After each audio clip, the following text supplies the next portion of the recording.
Bonjour, c'est Alphonse Dongo, journaliste économique et financier du Congo-Brazzaville. On va s'intéresser aujourd'hui à la situation économique du Gabon.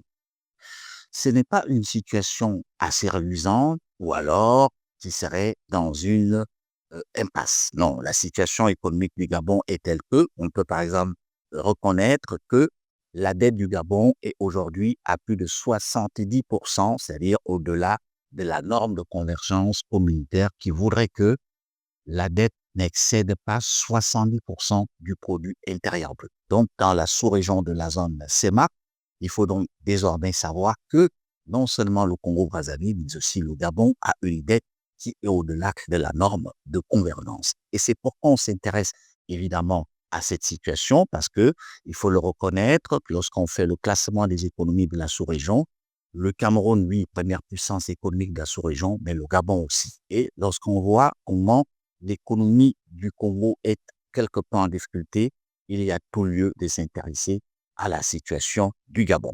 À la prise donc, à l'arrivée du président Brice Clotaire Oligui Nguema à la tête de la transition au Gabon, il y a un conflit qui n'a pas été révélé au grand public, c'est notamment le fait que le nouveau maître des lieux voulait faire la base sur Delta Energy. Delta Energy, s'il vous plaît, c'est un important actionnaire de la holding BGFI Bank au Gabon.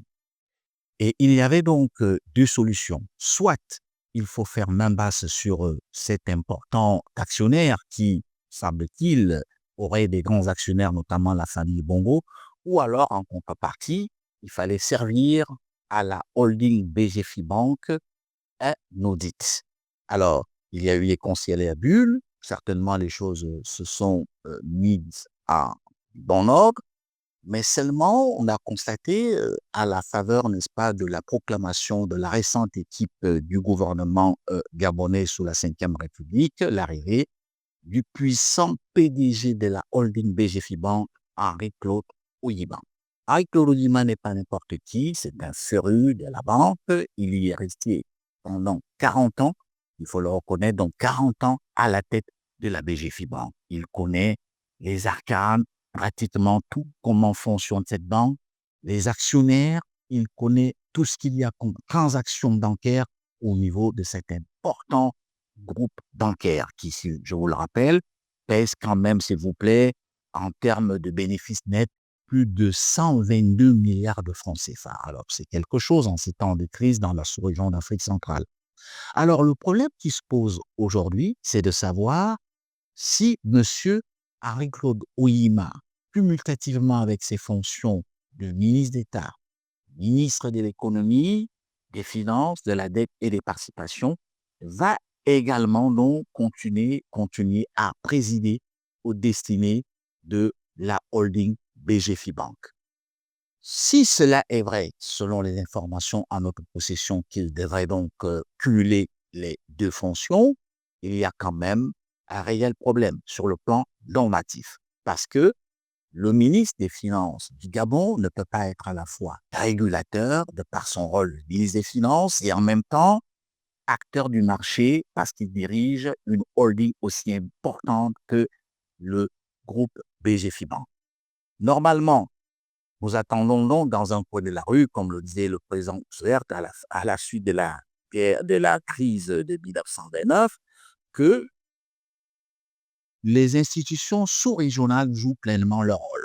Quand je parle des institutions de régulation sous-régionales, je pense par exemple à la Commission bancaire d'Afrique centrale, dont le siège d'ailleurs se trouve à Libreville au Gabon.